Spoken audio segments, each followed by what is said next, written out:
Hey, how's it going, guys? It's Scarecrow, and today we're going to be talking about Call of Duty World War II. Now, I wasn't really going to do a video focused on this. I wasn't really going to do anything like this, to be honest, but I kind of changed my mind this afternoon because, well, really, I think you guys deserve a little better from me. The reason why I didn't want to do it is because I didn't want, you know, just to do what everyone else is doing and get lost in the crowd and stuff, but I realized it really doesn't matter. You guys are here for my content and my opinions on a franchise that we both really love and enjoy. Like, that's the whole point of this channel, and I think that you guys deserve a little better from me. I kind of disappointed myself, and I realized that, so I'm here to do it today. I'm going to give you guys my thoughts and opinions on the reveal trailer, and what I think of the overall setting and what I think we have to look forward to this year. I think you guys deserve that from me, and I think you guys are here for my opinions, otherwise you wouldn't be here at all. So yeah, without further ado, we're just going to watch the trailer together, and then I'll give you my opinions on it. This day have set upon a mighty endeavor. I remember watching this for the first time this morning. It was an awesome thing to wake up to. It really was. It gave me chills. It really gave me chills.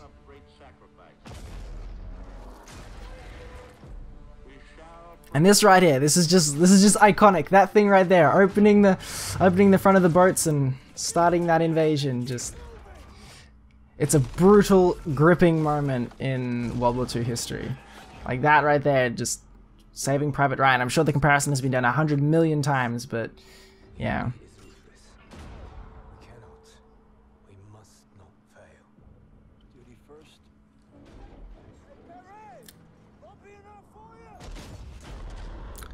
Most of this is all like in-game cutscenes, even though it says like in-game engine, which it is all in-game. It's just in-game cutscenes, like kind of like the Advanced Warfare ones, and they look gorgeous. Like they look awesome.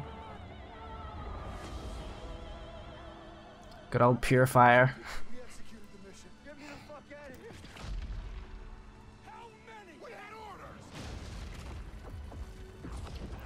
Just destruction that the Call of Duty franchise is known for. All of the epic set piece moments. Brutality. This part, it got me.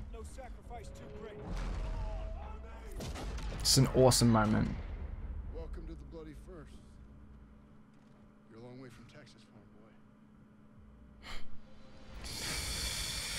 Pre-order now, blah blah blah blah blah blah blah blah. So yes, I was blown away by this trailer. I didn't know what I was expecting, but I got what I was expecting and more. Like it tickled every bone in my body, and I am really happy with what we got.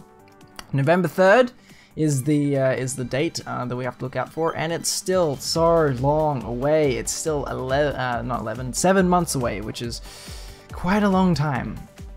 But I'm hoping, like they already said there is going to be a beta coming, so I'm going to pre-order this game the first opportunity I get, and then hopefully, you know, sign up for the beta and stuff, and that all goes smoothly. But even still, that's quite a long way away, so yeah, they're also going to have stuff available at E3, so we're going to have a ton of multiplayer information coming in 2 months when E3 rolls around and stuff like that. Well, a lot of YouTubers will get their hands on footage and stuff, and since E3 is open to the public this year, a lot of the public will get to play it and stuff like that, so we'll have a ton of info to dig through then. But for now, we only have this trailer and a few of their details from the multiplayer livestream. I'm not going to sit down and watch that all with you guys. That goes for like 45 minutes or so. But I did watch it all and I did enjoy it. It's nice to see the enthusiasm is still there from the team at Sledgehammer Games. They're really into this, and it's nice to see that they're treating this with a bit of respect. It's not just like, right, we need to go back to World War II to appease the fans. No, they have an interest in this time period. Sledgehammer Games has always had an interest in this time period. They've always said they wanted to make a World War II Call of Duty. And it's nice to see them embracing that and rolling with it, and it's nice to see that Activision has allowed them to do that. And it's really good to see that they're really pouring all their heart into it. They had a lot of source material to work with, a lot of guns and sounds and stuff like that. It's really awesome to see that they're treating this with respect, not just the usual, you know, slap together that Call of Duty campaigns have been in the past sometimes. So it's really nice to see that. Now, I'm excited for the multiplayer. I am a little bit hesitant. There are a few things that I caught my eye in this trailer. Number one being the flamethrower. I know it might seem like a really petty thing, but I don't want specialists or any equivalent of that coming back this year. I'm hoping when they mean go back to the roots and, you know, boots on ground combat, that they really mean like traditional combat where they just have, you know, creator class and guns, and, you know, like guns and all, like you basically a creator class, but without the added layer of specialists. I really, specialists don't really have a spot in World War II in my opinion. The flamethrower, if that's like a map unlockable, if that's like a specific Easter egg thing, if it's campaign only, I'll be happy. That'll be fine. As long as, or even if it is in the creator class, as long as it's like the, what is it, the World at War flamethrower, that's fine. I don't have a problem with that. If it's anything like the purifier, I'm just gonna, there's gonna be angry words said about that. I know it's a random thing to rant about, but yeah. Number 2 is the PC version. I made a video talking about this a little while ago before we knew, before we had official confirmation of this. I'll link the video in the description below for you guys to go check it out. Talking about what I wanted from the PC version, I wanted good servers. Like, we need amazing servers. We need like an upgrade from the peer-to-peer hosting, and we need some actual good servers with a really good tick rate. It's about time that Activision, who is worth like billions of dollars, it's about time that they invested some of that money and some of that wealth into some damn good servers for one of the most successful FPS series on the planet. So it's about time they invested some of that in there. Number 2 is I want a damn good PC port. We can't afford to have the PC port just slapped together this year. Activision, like they've kind of earned my trust a little bit with Black Ops 3 and Infinite Warfare. Those actually have turned out to be really good.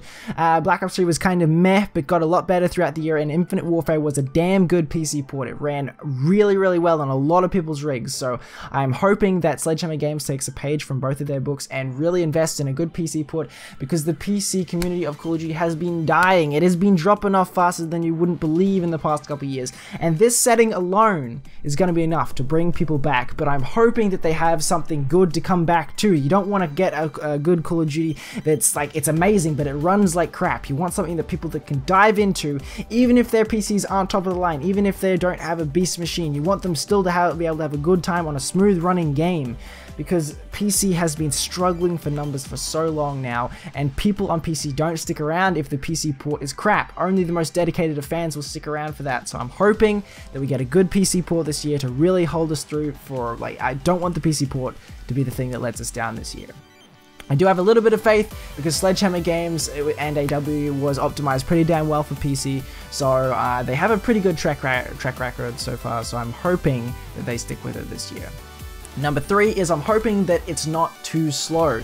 Now, me personally, my first Call of Duty was Call of Duty Ghosts, and then obviously that was the year before the whole advanced movement was kicked off and stuff. So I don't have a lot of experience with going back to older Call of Duties and their movement style. I have played most of the Call of Duties, like I'd say 85% of them. The only ones I haven't played is World at War and Backwards, but all the ones beyond that I have played, and I've enjoyed them. They're fun in their own rights, but they are so slow to go back to. It's like you go from Ferrari back to a little electric scooter when you go back to those games. They have their fun, but at the same time I'm hoping that that Sledgehammer Games is able to make the movement and the pacing of the game smooth enough so it still appeals to newer fans of the franchise. I'm sure they were aware of this, because the last 3 games have been quite hectic and fast-paced, and I'm sure that they've sat down and thought, right, how can we go back to this setting without completely destroying it and alienating our new fans who are used to this faster style of Call of Duty. I don't think that the old style of COD 2 and COD 3 and 4 really has any place in the Call of Duty community anymore. People are expecting a more faster paced Call of Duty these days that kind of keeps the high octane thrills and stuff. So when you go back to really, really slow, like 5 rounds a minute kind of guns, are people going to be satisfied? World War II they can do so much with in terms of guns and variety, a lot more than World War I and Battlefield 1 was able to get away with faithfully recreating and stuff like that. So I'm glad that they went back to World War II and not World War I. They can really move a lot and do a lot within that time period. There's a lot that they can really do, a lot of guns that they can draw from, a lot of set pieces and really, really good battles and multiplayer maps and themes and stuff they can really work with in the World War II setting, so I'm glad they didn't go too far back. It's another thing I'm really happy with, but like I said, I'm hoping that going back to World War II does not like halt the momentum of the Call of Duty franchise and alienate all of the new fans who have been coming in over the past couple of years. Those are a couple of my big concerns. There are some really cool things I am looking forward to. They mentioned some new modes in the multiplayer in the live stream, which is really cool. They mentioned obviously this big, larger scale one, which everyone's really hyped for. It could be 24 versus 24 players. That's something we've never seen in Call of Duty before. If they do go on that scale, I think that would be a damn awesome mode to play. Whether or not it'll be, like, if it's even a thing or it's populated on PC, that will be something it's something to be determined. Also, the social hub area, I think that's really cool. If they get, so many games have done it before. It's done before with Destiny and a bunch of other multiplayer online games. But to have a hub area in Call of Duty is really cool. You'd be able to interact with your party and stuff like that. I'm hoping they have like a firing range and like something like a bunch of activities in the hub and stuff to really keep you engrossed in it for when you're not playing in the multiplayer matches and stuff. I think that they've added enough this year to really get me hyped. Like, the hype is back for Call of Duty this year, and I am so happy for it. Everyone in the Call of Duty community is buzzing and tweeting about it, making videos about it. Even the older Call of Duty YouTubers are all back again, and they're all really looking forward to getting their hands on this Call of Duty and playing the beta and going to E3 and getting their hands on early multiplayer footage and stuff like that. The hype is back, ladies and gentlemen, and it feels really good. Not to discredit the last 3 years of Call of Duty, which have been all good in their own respects and own regards, but it's nice to see the entire Call of Duty community on the same page again, ready and willing and waiting for a new Call of Duty that everyone is looking forward to. I just want to mention here briefly, they did reveal the third mode, which is unfortunately going to be zombies. They did say that they were going to something with a different theme this year, which is Nazi zombies, it's still zombies. Like, they're trying to do something different. They're trying to give it a few more horror elements and make it a little different from the other zombies we've seen in the past, but it's still zombies, man. I wanted something completely different to throw us off so we can have a completely different third mode that people aren't familiar with and they can learn, but I mean, as long as they make it different enough from the Treyarch and Infinity Ward zombies, then I'm at least down to try it. So yeah, we'll see how it goes there. I just want to chuck that in there. But anyway, guys, I think that's everything I want to talk about in this video. I just wanted to, kind of voice my opinions on a lot of this.